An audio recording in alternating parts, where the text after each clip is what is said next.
दोस्तों, अमीर बनना कौन नहीं चाहता, लेकिन अमीर कैसे बना जाता है, ये लोगों को पता नहीं है। कैसे एक गांव का लड़का बहुत ही कम समय में करोड़पति बन गया। मेरा एक दोस्त है रमेश, जो बहुत ही सामान्य परिवार से ताल्लुक रखता है।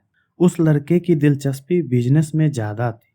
वो सोचते रहता था कि क्या बिजनेस किया जाए कि कमाई अच्छी हो, ताकि परिवार की भी मदद हो सके। एक दिन वो रेलवे का परीक्षा देने दिल्ली गया। वहां उसके सेंटर के पास ठेले पर कुछ खाने का बिक रहा था, जिस पर बहुत भीड़ लगा हुआ था। उसने भी जाकर खाया, उसे बहुत अच्छा लगा। दोस्तों, जानते हैं वो क्या था? वड़ा पाव।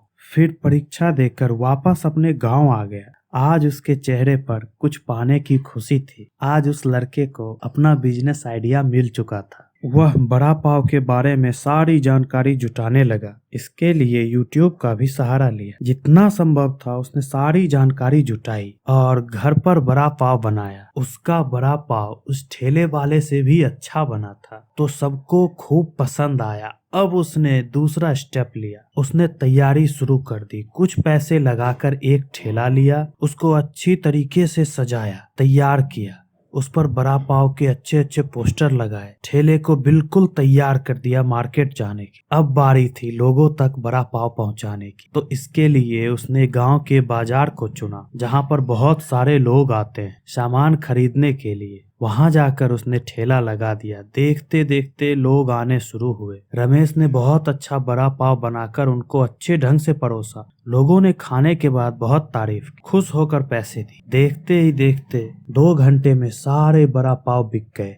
रमेश बहुत खुश हुआ, ठेला लेकर घर वापस आया। आज उसने 1,000 रुपए का बिजनेस किया था, जिसमें से कुल लागत 350 रुपए की थी और उसका शुद्ध मुनाफा 650 रुपए का था। वो दिन था जिसके बाद उसने पीछे मुड़कर कभी नहीं देखा। अगले दिन वह थोड़ा जल्दी मार्केट गया और 100 बड़ा पाव लेके आया। शाम 7 बजे तक सारा माल बिक चुका था। आज की कमाई 1,300 रुपए। फिर कल उसने 150 बड़ा पाव लिया और मार्केट चला गया, लेकिन आज उसके पास कुछ बड़ा पाव बच गया।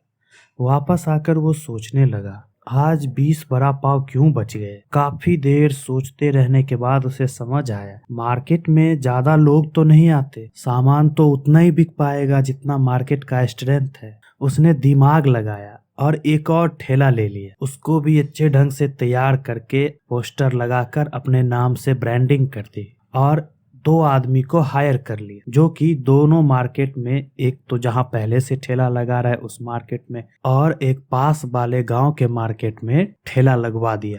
अब वो दोनों जगहों पर आता जाता और जायजा लेता। शाम तक दोनों ठेलों का माल बिक चुका था और आज उसने 200 बड़ा पाव बेचे थे। आज 4,000 का बिजनेस हुआ था। वो बहुत खुश था, इसलिए नहीं कि 4,000 का माल बिका, इसलिए कि जहां 150 नहीं बिक पा रहा था, वहां उसने 200 बड़ा पाव बेचने का तरीका ढूंढ निकाला था। ऐसे ही देखते देखते आज उसके पास बड़ा पाव का ब्रांड बन चुका है। कुल 100 दुकान है उसके पास और हर दुकान तक माल पहुंचाने के लिए उसने एक सेंट्रल सिस्टम भी बना रखा है, जहां से माल तैयार करके दुकान तक पहुंचाया जाता है। अब वो रमेश साधारण रमेश नहीं रहा, वो अब करोड़पति रमेश बन चुका है, गांव का सबसे धनी आदमी। ये थी रमेश की कहानी, जो अपनी समझ से करोड़पति बना। जब उसने एक ठेला लगाया होगा तो शायद इस काम के लिए उसका विरोध हुआ होगा, लेकिन आज वो सबसे अलग है। दोस्तों, अगर आपको ये रमेश की कहानी पसंद आई तो वीडियो को लाइक करें और चैनल को सब्सक्राइब करें। जय हिंद, धन्यवाद।